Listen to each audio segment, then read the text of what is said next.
que esqueceu os ultrajes passados, se a eles ajuntais os do presente, cada vez mais humilhantes. Por que não vos libertais de mim, eternamente, varando-me o coração com um punhal? Como fizeste com o desgraçado cantor?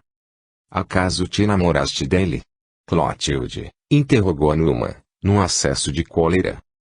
Não me julgueis uma leviana, senhor. Apenas lhe invejo a felicidade de se haver libertado de um mundo abominável. Numa, vendo-a soluçante, arrependeu-se, por momentos, das crueldades infligidas em defesa à esposa, e com profunda entonação, que revelava os seus mais secretos sentimentos, falou-lhe. Não soubeste, nunca, fazer a minha felicidade, nem a tua, Clotilde. Ela continuou a soluçar, sem proferir palavra. Capítulo 11. Dias de desalento decorreram naquele ambiente, onde vivia a desventurada Clotilde, interpretando as cruéis advertências de Tarquínio, para obviar uma provável hecatombe em seu próprio lar. Ela, sofrendo amarguras inauditas, apurava a indumentária, e saía a passeio pelas vias de Roma, comparecia a festivais suntuosos, tendo nos lábios um sorriso melancólico, que bem traduzia seus íntimos infortúnios, pois, embora mostrando ilusória alegria, no coração havia um irremovível e secreto dardo envenenado. Alindava-se, porém, o mais que lhe permitiam os requintes da indumentária e os das loções importadas da famosa Grécia, a terra onde todos rendiam verdadeiro culto à beleza plástica. Aliado a isso, o escopro da dor cada dia a tornava mais idealmente bela, esculturando-lhe com mestria os traços fisionômicos e dando-lhes mais fulgor a seus olhos de topázio encantado. Certa vez, um dos amigos de Numa, Tarquínio, vendo-a a certa distância, envolta em um péplo carmesim, que mais realçava a neve da epiderme, dando-lhe tons suaves de rosas luzentes, falou ao procônsul. Não sejas egoísta, Numa. Qual o meu egoísmo condenável?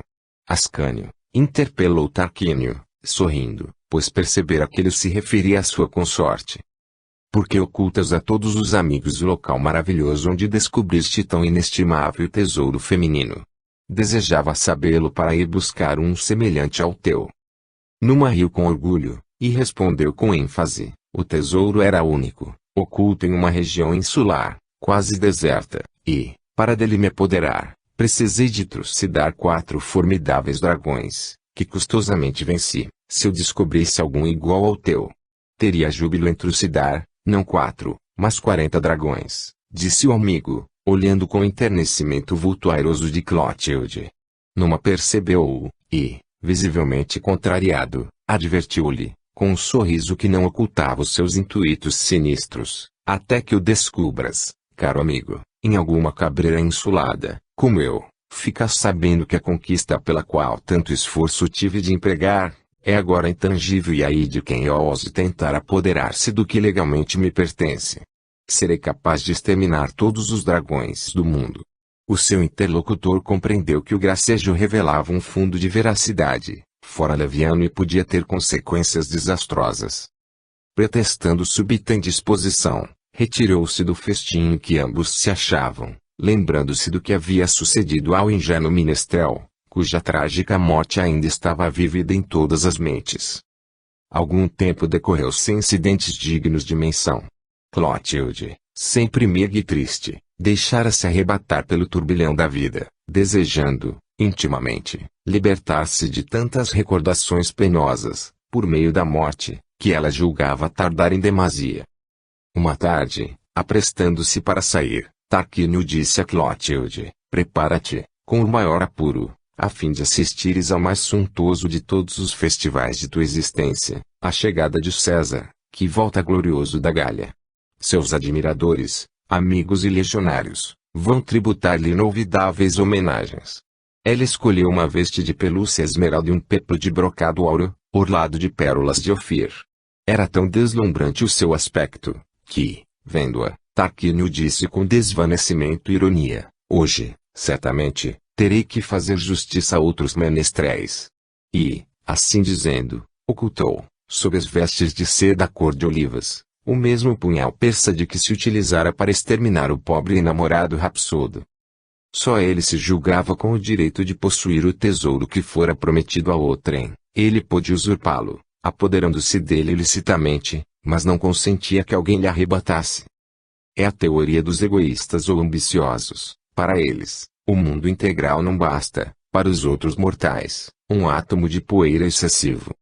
Aguardava, ao procônsul e a sua esposa, uma carruagem dourada, conduzida por formosos corcéis árabes, brancos, maravilhosamente agilizados. Compacta multidão se aglomerava nas principais vias romanas, garridamente ornamentadas. Filarmônicas marciais percorriam-nas festivamente, arrancando exclamações populares de ardente civismo. Súbito, ao som de trompas e clarins, aproximaram-se os carros triunfais das legiões denodadas, que regressavam de longínquas regiões, tendo conquistado novos e morredouros lauréis para o famoso império dos Césares, que parecia avassalar o orbe terráqueo. Os cavaleiros tomavam a dianteira da infantaria, garbosamente montados em jinetes egípcios, e saudavam as autoridades e o povo, indo ao encontro do Júlio César, que acabava de surgir em faustosa carruagem descoberta, escoltada por luzídio imponente séquito de alabardeiros reais.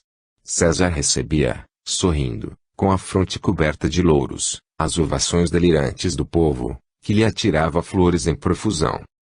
Ave César! Ave César! Era a principal das exclamações de todos os lábios. Os senadores, os cônsules, os altos dignitários de Roma, recebiam também aclamações entusiásticas dos assistentes cujas almas fremiam de emoção cívica. Não distante da carruagem de Numa Tarquínio e sua esposa, destacando-se pelo garbo e formosura, via-se um jovem legionário, que relanceava o olhar pela multidão como desejoso de descobrir algo que muito o interessasse.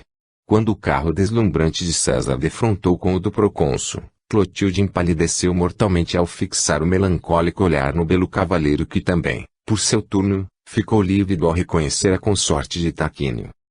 Luciano Naldi e Clotilde Moretti acabavam de se reconhecer naquele momento, e haviam sido observados pelo arguto procônsul. A realidade imprevista e irrefragável apresentou-se-lhes bruscamente, deixando-os aturdidos.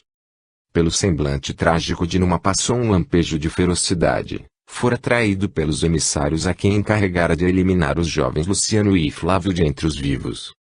Reaparecendo, eles, certamente defenderiam a incomparável beldade que o alucinara, enlouquecendo-o de paixão, e, que ele roubara aos carinhos paternos, sem recuar ante os muitos crimes praticados, para poder possuir.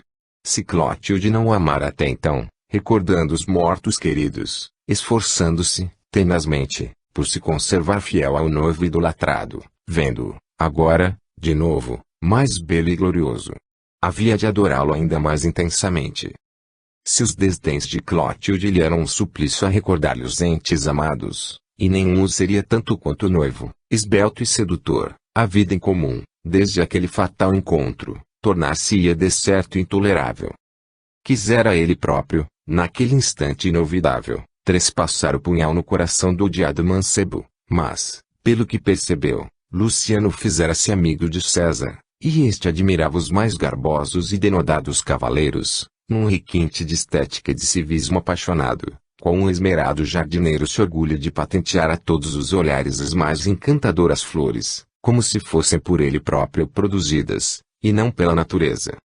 Era mister, naquela hora, dissimular o que vira, até que, aproveitando um propício momento de confusão, alguém, assomando, abatesse o mancebo, com a lâmina de afiado punhal.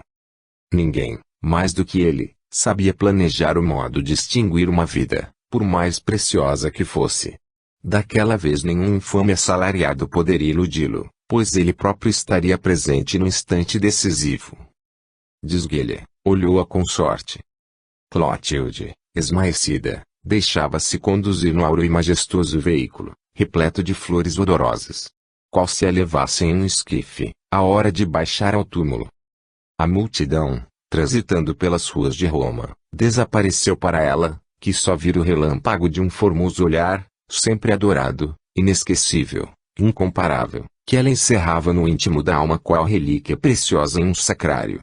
Desejou, então, que a sua vida terminasse bruscamente para jamais ver algo sobre a terra, e levar, Na suprema e arcanosa peregrinação, através das constelações siderais, a carícia luminosa daquele olhar faminto do seu, guardando um mundo de recordações do passado venturoso, perdido eternamente pela fatalidade do destino.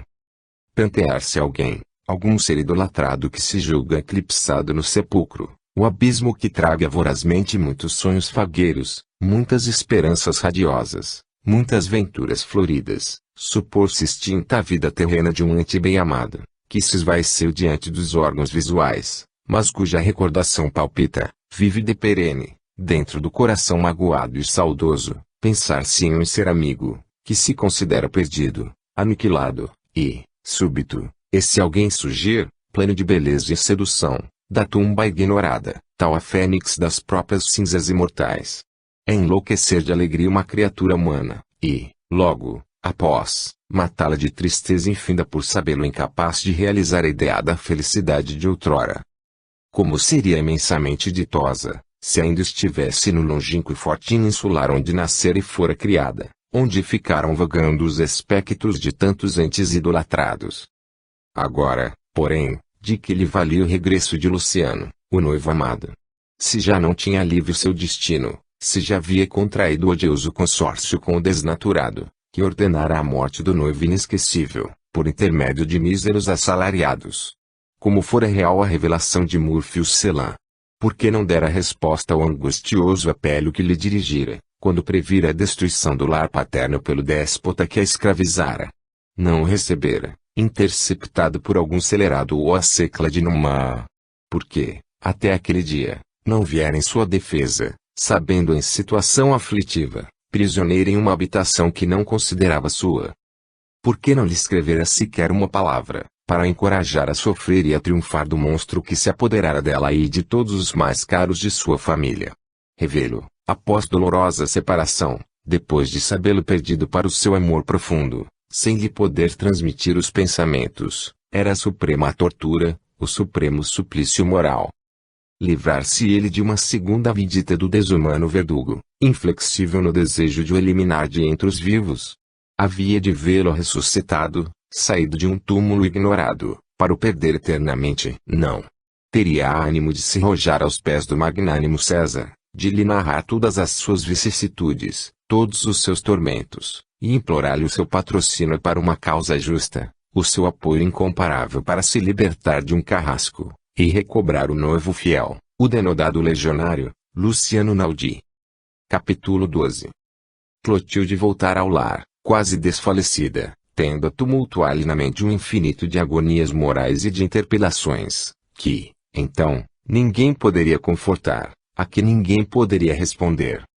Numa não lhe dissera uma única palavra, sua catadura, porém, tornara-se mais hedionda, sulcada por profundos vincos, que, dir-se-ia, eram víboras adormecidas, prestes a despertar para a concretização do que se passava no recesso daquele crânio. Desde o memorável encontro, ele intensificara a vigilância em torno da esposa. Esta só podia ausentar-se do camarim, em sua companhia. Uma tarde, ao pentear as formosas madeixas castanho-áureas, Fátima, aproveitando a momentânea ausência das outras camareiras, disse-lhe baixinho, ao medo: Senhora, Múrfios está escapo, e com saúde graças à vossa generosidade. Ele já soube do regresso de quem muito vos interessa, e pediu-me para vos comunicar que se acha ao vosso dispor. As inesperadas palavras da serva dedicada ressoaram, profundamente, na alma desolada de Clotilde, que fremiu, compreendendo todo o seu alcance. Estava em seu querer a eliminação da vida do tirano que infelicitara a todos quantos ela mais amara. Não seria lícito o desforço. Não lhe seria perdoado, pelo Criador do Universo, um crime, que deixaria de ser pelos resultados a obter. Livrar a humanidade de um verdugo. Mas, que estranha vibração lhe penetrava no íntimo da alma, naquele instante decisivo, repercutindo intensamente em seu adito. Não, amada filha, não queiras perder a felicidade do céu, pela da terra. Quem lhe incutirá na mente, qual relâmpago, semelhante conselho? Quem poderia ser esse ente protetor, senão o querido e nobre Donato Moretti? Clotilde estremeceu a estranha vibração, e respondeu desvelada a Fátima: Agradeço a dedicação de Morpheus, muito preciosa nestes angustiosos instantes. Não tomei, porém, qualquer deliberação definitiva sobre a minha situação, cada vez mais dolorosa. Ele que aguarde o momento oportuno para agir. Ambas ficaram em silêncio, à entrada de uma outra serva. Numa Tarquínio cerceava todas as ações da consorte. Não lhe permitia que falasse nem as próprias cativas, senão para transmitir quaisquer palavras que se relacionassem com a indumentária, ou com a alimentação. Um dia ao alvorecer, ela, transida de pavor, começou a ouvir gritos dilacerantes partidos do subterrâneo do palácio. Que haveria sucedido? Tarquínio, com o fim de a torturar, ordenara a Salústio que infligisse, aos prisioneiros, bárbaras sevícias. Recomeçar para ela inenarrável suplício moral. A aparição de Luciano redespertara no déspota os instintos ferozes e o desejo de vingança pela emoção que tal aparição causara à mísera esposa. Passaram-se dias de indescritíveis angústias para Clotilde, que, uma vez, na presença do cruel verdugo, ouvindo os lamentos dos desventurados detentos, lhe disse: é preferível que me arranqueis a vida com um punhal, Domine. Não prolongueis mais o meu martírio, imposto injustamente, sem que eu e os desgraçados prisioneiros vos tenhamos ofendido. Ele encarou-a, com escárnio, os olhos relampejando cólera feroz, e, com entonação profunda e frisante, respondeu-lhe, lentamente: quero que sejas atrozmente atormentada, tanto quanto eu tenho sido por ti. Que és anjo, para todos os que te cercam, e Satanás, para o meu coração, quem ousa atormentar-vos, Senhor? Quem? Ainda me interrogas? Quem me odeia, sem dizer, friamente, transformando o rancor em um desprezo aviltante? Quem recebe as mais pomposas homenagens com o desdém estampado nos olhos, e os lábios emudecidos? Quem, sendo a esposa de um grande servidor da pátria, vive com a imagem e o nome de outro homem gravados no coração? Quem desmaia a passagem de um vilanaço, que se apresenta em Roma com ares de herói e conquistador, quando todos já o consideravam nos antros de uma hiena? Mas, que ultraje vos fez ele, para que o execreis de tal modo? Acaso será um crime terem nos deuses protegido, e a César, conservado, em tão longa refrega, a vida de valorosos soldados? Não o confundas com César, nobre e leal. Ele é um infame, que vem a Roma exclusivamente para perturbar os lares honestos, mas, muito se arrependerá de tal arrogância. Clotilde achou prudente não defender a quem tanto prezava, e silenciou, abalada por soluços incoercíveis. Desde aquele incidente, raros consortes permutaram impressões. Escoavam-se os dias, lentos e lúgubres, na habitação de Numa Tarquínio. Um dia, porém, Roma foi convulsionada por um sucesso retumbante, atuador, clangoroso, o homicídio do denodado Júlio César, quando este galgava as escadas do Senado, apunhalado por Bruto, que ele considerava e amava como se filho, fora pois, o era da amante favorita, fazendo-o exclamar: Tucoque! File-me você também, meu filho.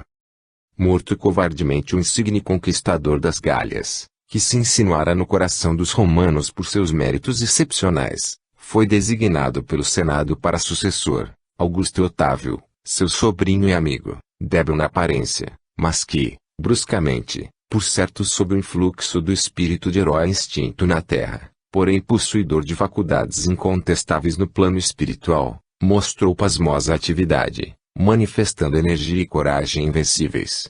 Dir-se-ia que, no frágil organismo, a alma de Otávio fora metamorfoseada em outra, varonil e denodada, que alçara a espada para a vindita, para as empresas arriscadas, para o arrojo que produz triunfos. Os adversários do César assassinado estremeceram de pavor.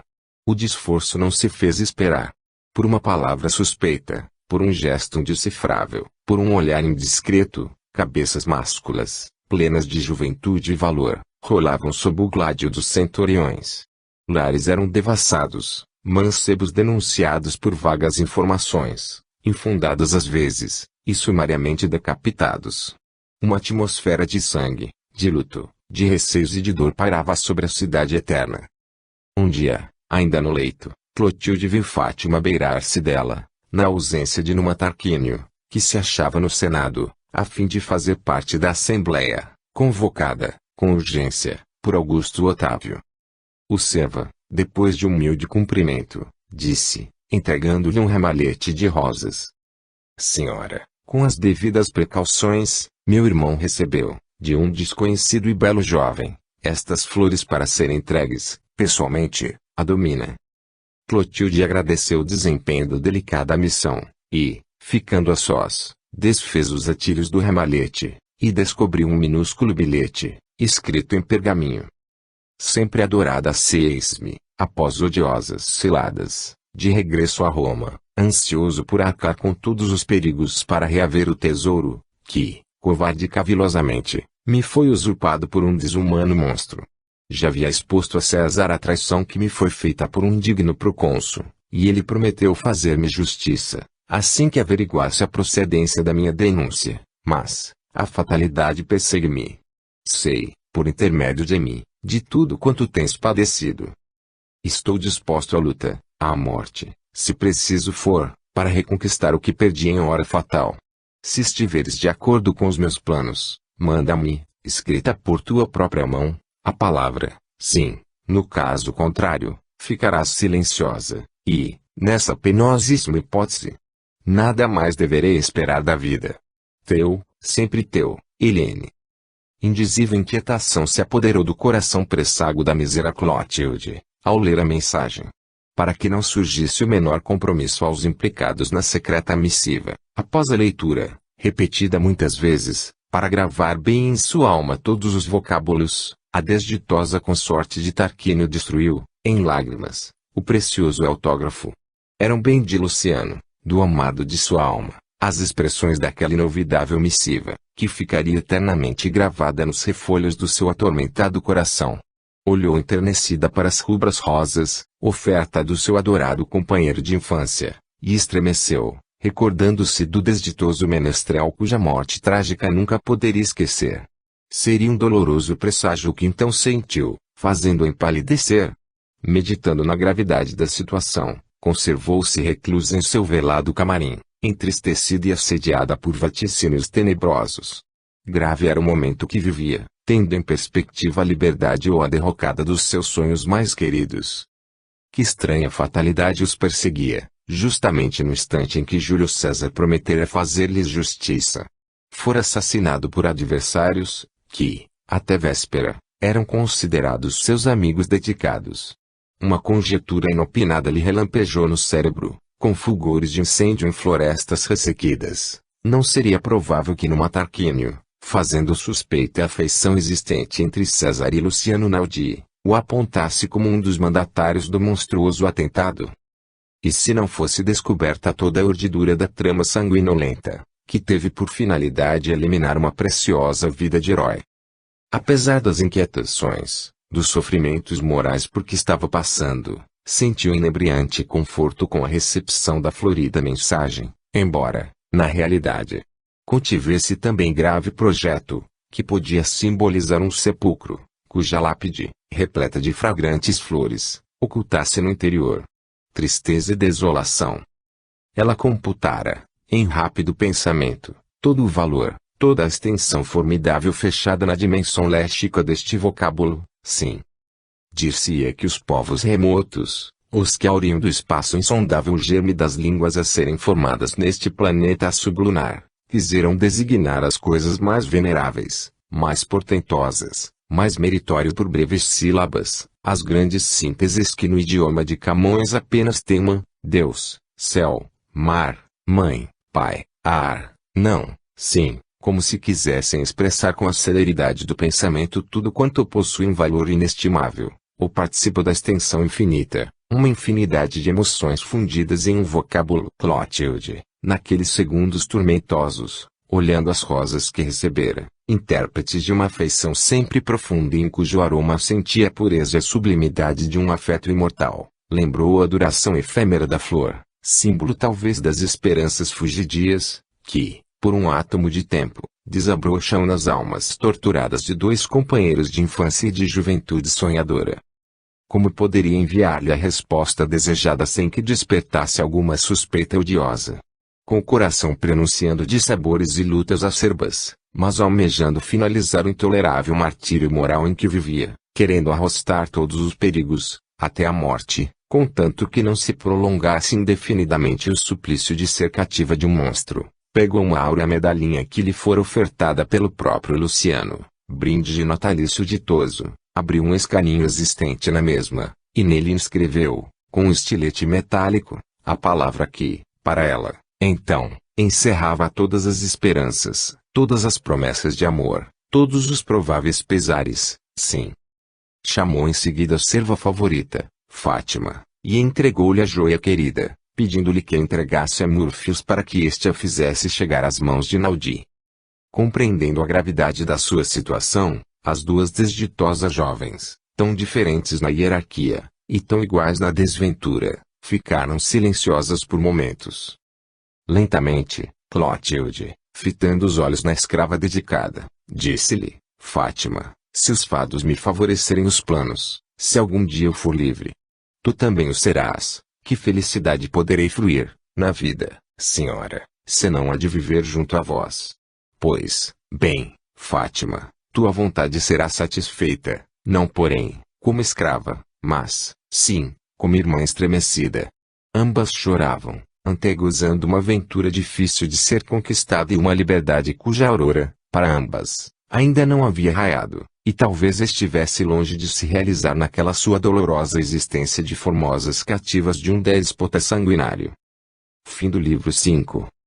Livro 5. Da desilusão ao abismo. Capítulo 1. Não havia decorrido um quarto de hora que a desventurada Fátima se retirara da câmara de Clotilde, quando, ao atravessar precipitadamente o jardim lateral da habitação, encontrou no Tarquínio, que regressava do Senado, aonde fora tratar de graves assuntos. Ele percebeu que ela queria ocultar-se à sua arguta vista, em um renque de papoulas rubras. Numa, havia muito, sabendo a cordialidade que existia entre sua esposa e aquela escrava, por vezes concebera odiosa suspeita contra a mesma, e quis afastá-la de Clotilde, mas esta tão pesarosa se mostrara, que ele permitiu que ela continuasse nos mesmos mistérios, tornando-se, porém, o alvo de seu olhar, que, prevenido, era de perspicácia inexcedível. Vendo-a, fê-la parar com brusco movimento de mão, e interrogou-a com aspereza. Aonde vais? Não sabes que vedei a saída a todos os serviçais da Domina? Fátima ficou lívida, colhida assim de surpresa, e, chorando, respondeu-lhe. Domine, estáveis fora quando soube que meu pai está à morte. Pedi a Domina para ir vê-lo pela derradeira vez. A verdade vai ser patenteada, mulher perfida e venal. Chamando Tarquínio, um dos guardas do palácio, ordenou-lhe que arrastasse a mísera Fátima ao subterrâneo e, em sua presença, fosse rigorosamente revistada. Semi-morta de pavor, Fátima foi arrastada perante Salustio, que, imediatamente, compreendeu a gravidade da situação da favorita de Clotilde. Era mister, porém, obedecer às ordens do encolerizado tirano. Feita a minuciosa investigação, foi encontrada a preciosa joia de Clotilde, encerrada em minúscula bolsa, colocada na bainha do manto que envolvia a desditosa escrava. Numa, que via sempre aquela preciosidade com a esposa, preferida dentre todas as que possuía, supôs tratar-se de um latrocínio, mas, examinando com olhar de lince a formosa medalhinha, descobriu, lívido de ódio, o fatal monossílabo escrito no escaninho. Sim, leu, enlouquecido de ciúme. Então, todo o amor que consagrara a Clotilde se metamorfoseou em execração pela infortunada que o traíra. Eles se correspondiam por intermédio desta alcoviteira. Isto é a resposta ao que ele lhe havia transmitido por esta infame. Ambas afrontaram a minha dignidade e o meu rancor, pensou enfurecido Tarquínio. A minha vingança será inolvidável, atravessará séculos, para exemplo das adúlteras. Vou começar a desagravar a minha honra. Assim pensando, empunhou uma lança que se achava ao alcance da mão, e, com ela, atravessou o coração da desditosa Fátima, ordenando a Salustio, que olhava, esmaecido de emoção, atirem-no ao tanque das Moreias. Encerrou-se, depois de sua desumana façanha, em uma câmara reservada, onde costumava tomar deliberações de extrema responsabilidade, sentindo que as suspeitas mais execrandas se entrechocavam no seu cérebro vulcanizado de raiva, ciúme e despeito. Ela sabia, há muito, que ele existia em alguma longínqua região, conjeturava Tarquínio, e, por isso, teimava em ser-lhe fiel. Nunca deixou de o amar, bem o compreendi por seus olhares comprometedores. Sim, representa a traição premeditada por ambos. Adorei aquela hipócrita com êxtase, supondo-a honesta e pura. Submeti-me a todos os seus caprichos, cumulei-a de conforto principesco e de dádivas reais, tornei-a opulentíssima e invejada por todas as mulheres que a viam. E ela se mostrava indiferente a tudo, de uma insensibilidade glacial. É orgulhosa, covarde, infame, ludibriadora. Para desvendar os arcanos de sua alma de lama, que ela aparenta ser de neve, de perdão e de piedade, basta o que descobri, auxiliado pelo acaso, pela fatalidade ou pelos deuses vingadores. Odeio. Execuo como se fora o mais traiçoeiro de todos os meus mais implacáveis adversários. Hei de, agora, sem vestígios de remorsos, vibrar-lhe no coração o mesmo punhal venenoso que ela cravou no meu. Hei de regozijar-me com o seu tormento, e, depois de a repudiar assintemente, torná-la em uma das mais desprezíveis escravas das minhas amantes, e, se reclamar contra o que lhe fizer, escudado na mais íntegra justiça, se não tiver ânimo de a matar, expulsá-la-ei deste palácio, que ela não merece mais, e do qual se tornou indigna. Um furor indescritível se apoderou do cruel procônsul. Por algumas horas, esteve incomunicável, no aposento onde se enclausurara, e, após, de senho contraído, e catadura feroz, ausentou-se do lar por algumas horas. Enquanto lhe forjava planos sinistros, em seu dormitório, semicerrado, onde tudo mal se divisava, através da penumbra que reinava, estava sua infortunada esposa imersa em desolação infinita. Nenhum movimento exterior quebrava a quietude de tudo o que a rodeava. Esse silêncio e esse isolamento pesavam-lhe na alma torturantemente, sentia-se mais desventurada do que nunca. Era a escrava prisioneira em cárcere florido. No recesso daquele ambiente calmo e aromatizado pairava uma inquietação indefinível, a premir-lhe o coração, desde que expedira a secreta mensagem por intermédio da dedicada Fátima, que soube ter sido assassinada pelo cruel verdugo. Fracassara o derradeiro plano que poderia salvá-las, se triunfasse.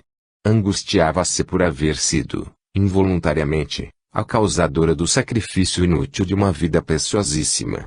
Sem o desejar, ao influxo da paixão nefasta do consorte, e a ela sendo circundada de espectros.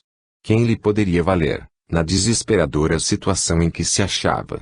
Qual seria a vingança de Tarquínio contra ela e Luciano? Um presságio lúgubre eclipsou-lhe na alma a derradeira esperança, transformando-a em desolação. Estava perdida a suprema batalha. Só poderia triunfar ainda, por meio de um crime, confiando a Múrfios a execução do plano por ele mesmo concebido, havia poucos dias. Como, porém, conseguir fazer chegar até ele algumas palavras? Estava só, inteiramente só, para lutar contra um carrasco.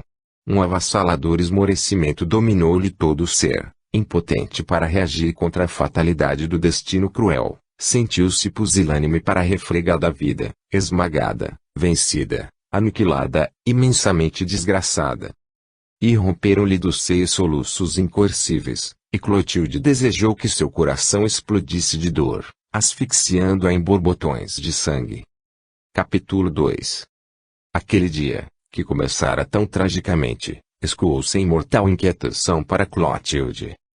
Ela já não temia, por si própria, as consequências funestas de sua fatal imprudência, pois a morte viria apenas satisfazer-lhe o incessante almejo de se eclipsar do cenário da vida, mas pelo único e derradeiro ente que adorava sobre a terra, Luciano. Presa de inenarrável ansiedade, chamou por Mércia, e interrogou-a. O senhor saiu novamente? Sim, Domina. Saiu há muito, e ninguém sabe onde foi, nem quando voltará. Ela preferia a cólera de numa Tarquínio àquela ausência e silêncio ameaçadores. Algo de sinistro pressentia, e tinha a intuição de que ele estava agindo ocultamente, para conseguir cevar os seus sentimentos ferozes.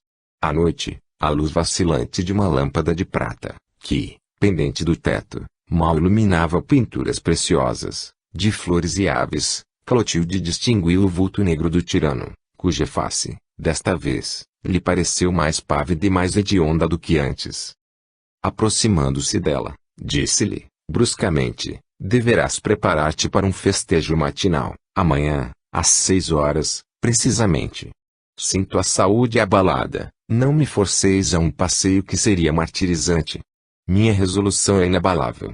Irás, mesmo que seja em Padiola.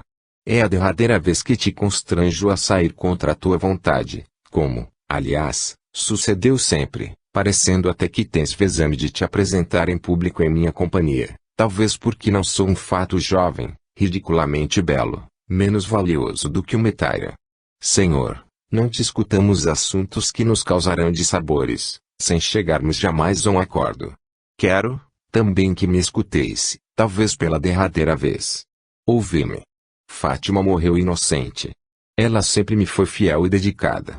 Hoje, sabendo que a seu genitor estava à morte, não tendo em mãos quantia alguma disponível, dei-lhe aquela joia para que a vendesse, podendo, desse modo, socorrer o pai enfermo. A joia pertenceu à minha mãe. Foi o primeiro presente de noivado que meu pai lhe ofertou, e, por isso, sendo uma dádiva do dia do contrato de suas núpcias, havia nela gravado um simbólico, sim. Numa fixou com desdém irreprimido, e disse-lhe, não é mister que se prolongue a farsa por mais tempo. Ninguém ilude no matarquínio, impunemente, senão uma só vez. Caí em plena realidade. Assim dizendo, retirou-se arrebatadamente, da câmara de Clotilde, sem lhe prestar mais nenhuma atenção durante o dia, que decorreu lentamente, lugubremente, entre novos presságios aterradores. Angustioso receio de iminentes desventuras confrangeu o coração da infortunada jovem, fazendo-o palpitar desordenadamente.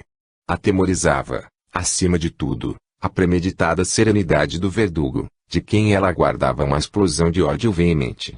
Era a calmaria da vingança forjada contra ela, que o fazia aparentar uma tranquilidade inexistente no seu íntimo, e que, de certo, se transformaria em procela de desditas sobre sua abatida fronte.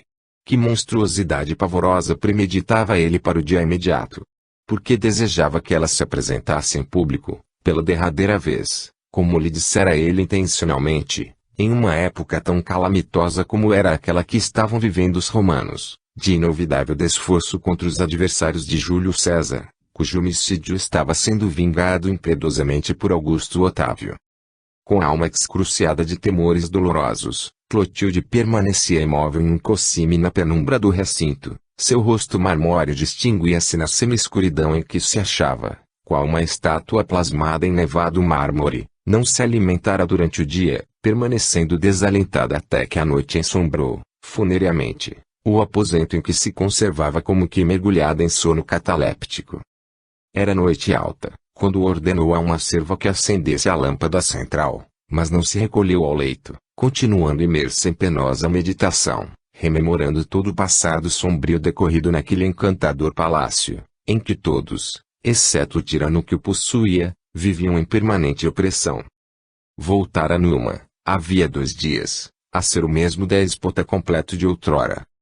Alarmada a desditosa Clotilde, tentando libertar-se dos gemidos que lhe pareciam ascender do solo, das profundezas da terra, de um coração sepulto durante séculos, sofrendo dissabores inconsoláveis, sempre vivo como afirmam ter ficado da Procela de Orleans, quando sofreu o suplício da pira ardente, compreendendo que era a causadora involuntária daqueles carpidos torturantes, que lhe penetravam na alma como verdadeiros punhais de fogo, resolveu, inabalavelmente, acabar com tantos martírios por meio do suicídio.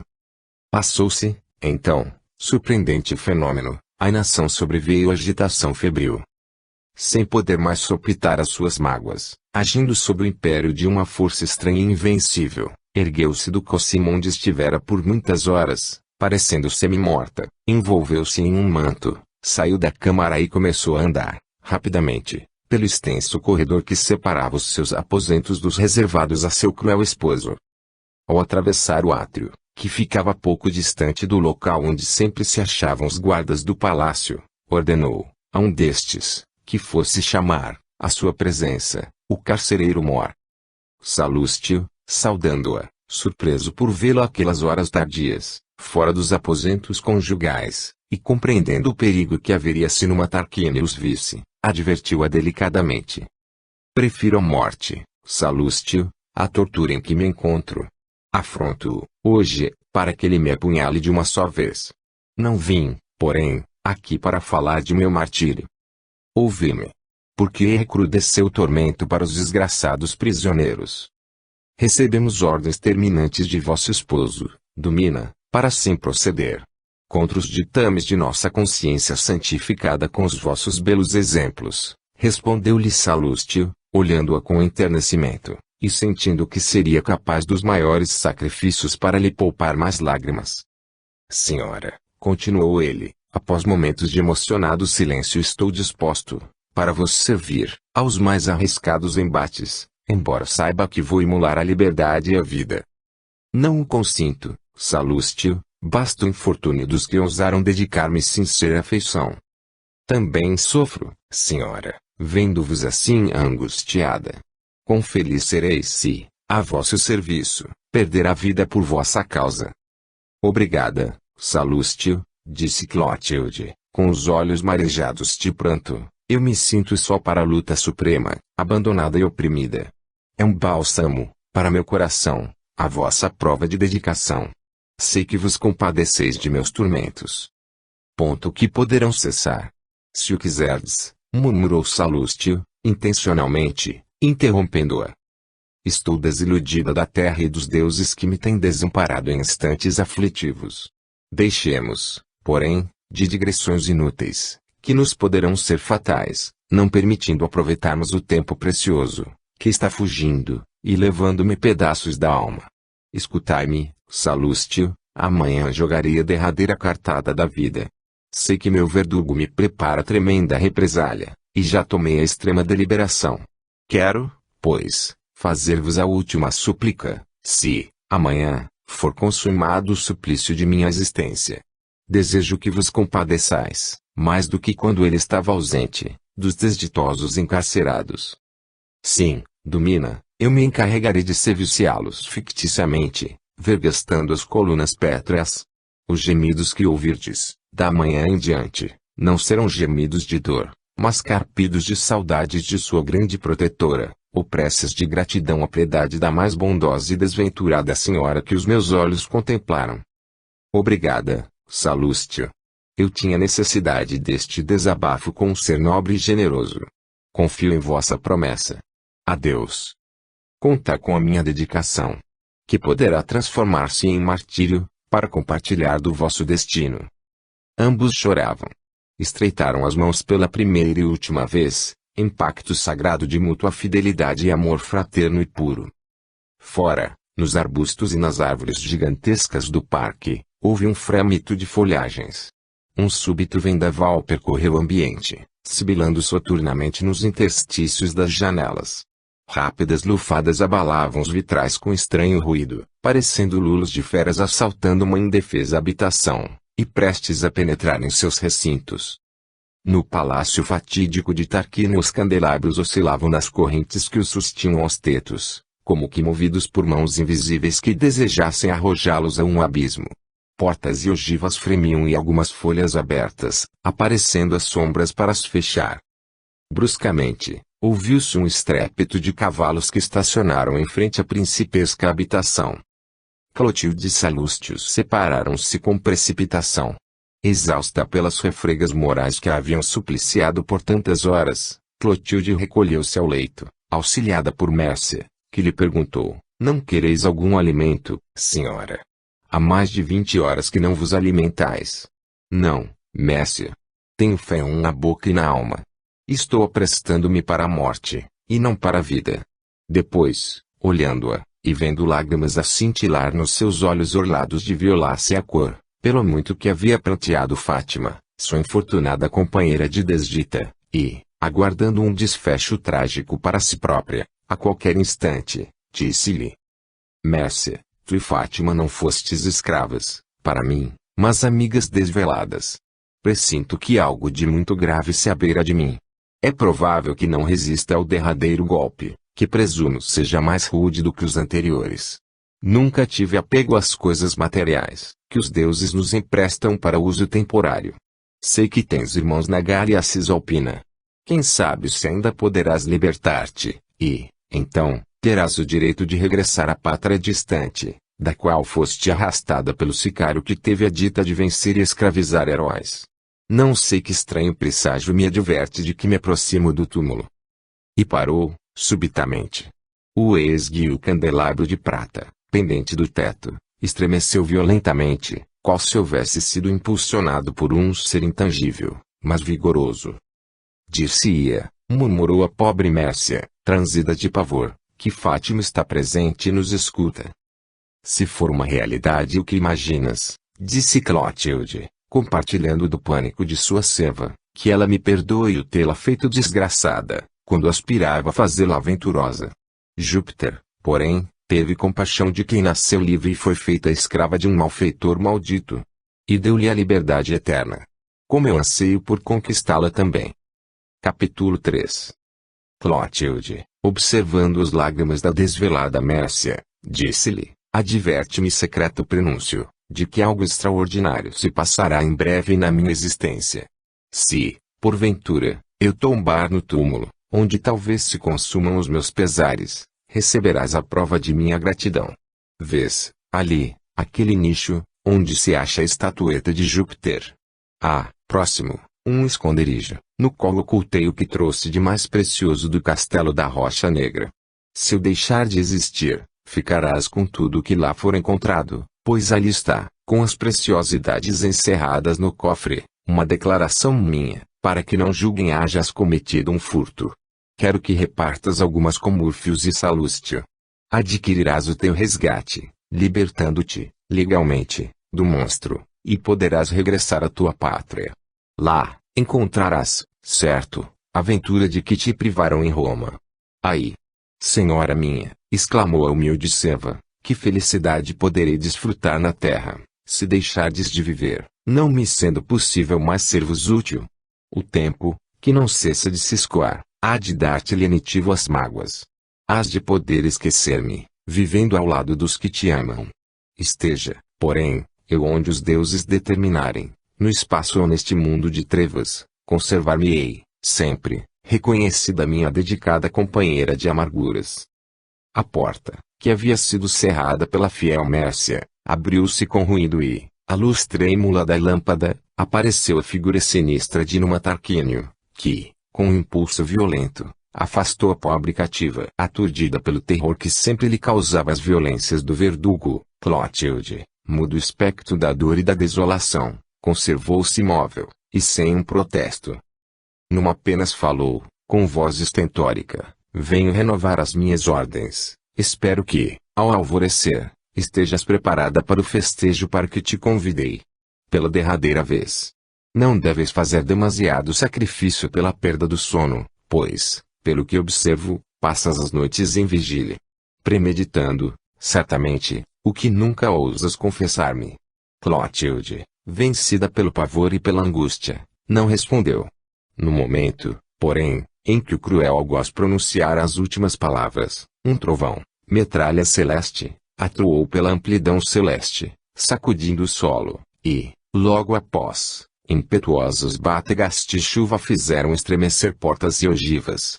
Clotilde, sem ânimo de reagir contra a fatalidade, porque desconhecia as consequências dolorosas dos delitos cometidos em outras vidas, e seu penoso resgate, conservou-se reclinada, considerando-se a mais infortunada criatura do universo.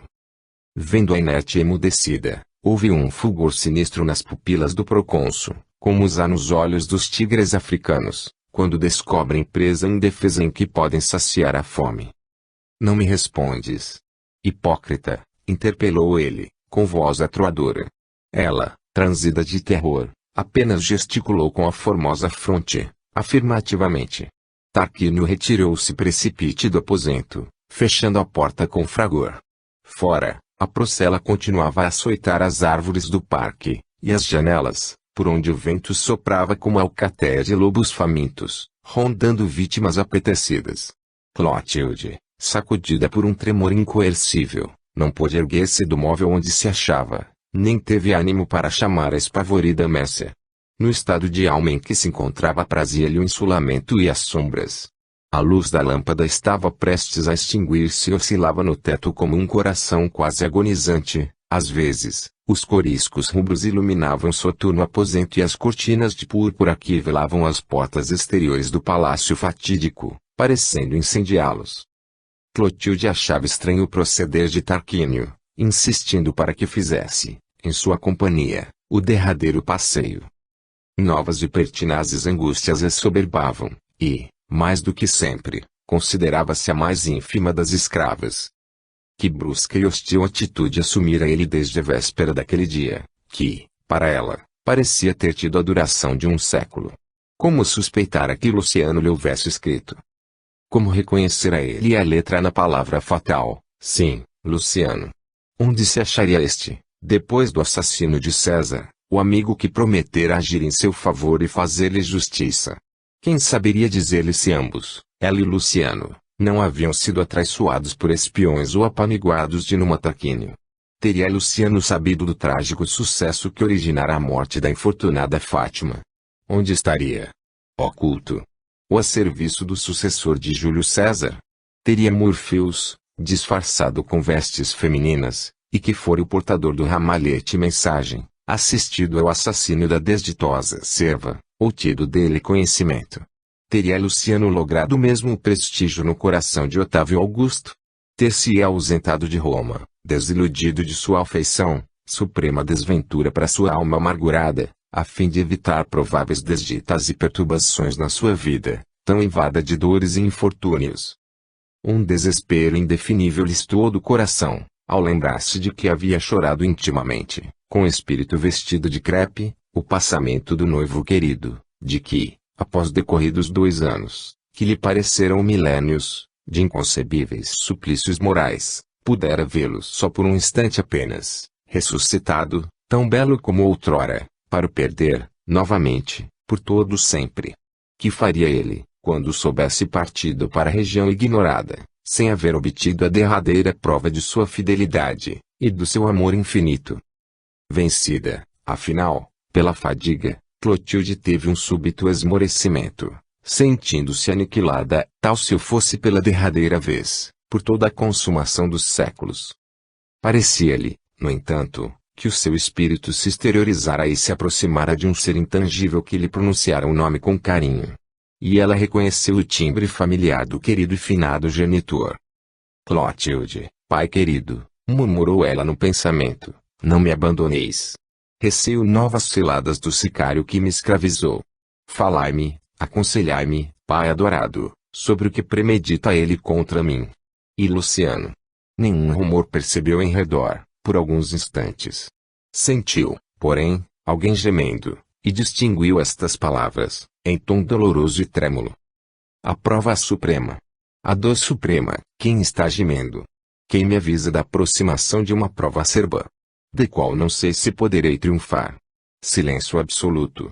A chuva cessara de cair, mudez tumular reinava no palácio maldito. Dir-se-ia que a natureza e a humanidade haviam adormecido num sono perpétuo, para que jamais o menor bulício agitasse o universo. Silêncio e trevas avassalavam a cidade eterna, naqueles momentos, penetrando as almas dos que habitavam, tetricamente, desoladamente. Que mal indefinido lhe premia o coração. Quem advertia da proximidade de uma prova máxima? Por que não lhe respondiam, as aflitivas arguições, os seres amigos que, invisíveis, a cercavam de carinho e sofriam com ela? Ia morrer, ou enlouquecer, por certo. Descerrou as pálpebras, como por efeito de um esforço ignoto. Os primeiros albores da alvorada penetravam na câmara de Clotilde, insinuando-se por escassas frestas deixadas pelos reposteiros que guarneciam as portas. Como seria feliz se não cessasse nunca mais a noite e se a humanidade jamais despertasse para a vida, imersa em sono cataléptico perpétuo, pensou ela, com amargura. Como se coadunavam, com as trevas de sua alma, as que amortalhavam a natureza.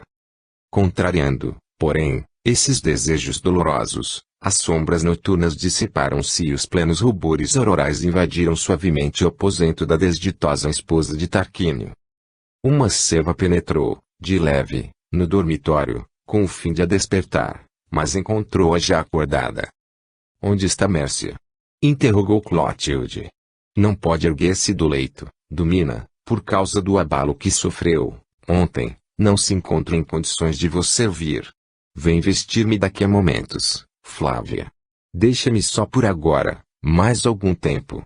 Perdão, cara senhora, replicou a escrava, tremendo. Foi ele que, antes de romper o dia, mandou que vos preparasseis para sair. Está bem, Flávia. Não tenho permissão nem de chorar, sou, como vês, igual a mais desventurada das cativas. Entregou-se, com a fria indiferença de uma estátua, aos cuidados das servas, que, depois do banho aromatizado, a pentearam e vestiram esmeradamente, envolvendo em um peplo de seda esmeraldina, que, a despeito da palidez, lhe fixava a beleza, tão espiritualizada quanto a de uma entidade extraterrena. Numa Tarquínio aguardava sua chegava com impaciência, rodeado de Lusídios séquito, composto de centuriões, mercenários e legionários, dando marcial aspecto à projetada excursão matinal. A aparição de Clotilde, acompanhada de formosas aias, causou um murmúrio de admiração. Ela olhou, de relance, o famigerado esposo e seus sequazes, e estremeceu, divagando o olhar pelo jardim florido, roceado e brilhante pelas aljofares da chuva e do orvalho. Como contrastava a natureza em flor, com a angústia que lhe oprimia o coração de escravizada a um carrasco. Instalaram-se todos em aparatosas carruagens, e, lentamente, foram transportados ao Coliseu, onde se acotovelavam milhares de pessoas de rostos lívidos, parecendo esperar um sucesso trágico. Mal chegara numa, uma trompa de guerra fez soar pelos ares estridente toque, e, logo em seguida, diversos gladiadores surgiram na arena. Foi, então, nesse preciso momento, que o procônsul, erguendo-se na tribuna que lhe haviam reservado, se dirigiu aos circunstantes, com voz estentórica. Vão ser justiçados os inimigos de nosso muito amado e desditoso Júlio César, os quais, de algum modo, protegeram e ocultaram, em Roma, os que se insurgiram contra o maior dos guerreiros, contribuindo para o desenlace fatal, que está no domínio público. São eles todos traidores da pátria e de lesa fidelidade ao inimitável herói, Eilos. Míseros jovens, seminus, deram entrada na arena, escoltados por 12 centuriões. Ao vê-los, Clotilde soltou um grito angustioso, vibrante, qual punhal de sons, rasgando aqueles corações atemorizados. Acabava de reconhecer em um deles o seu adorado companheiro de infância, Luciano Naudi, que ia ser imolado pelos sanguinários gladiadores romanos. Reinou, logo após o grito de Clotilde, um silêncio de deserto. Todos os olhares convergiram para a tribuna onde se salientava a figura sinistra de Numa Tarquínio, que infundia terror em todas as almas com a sua catadura feroz.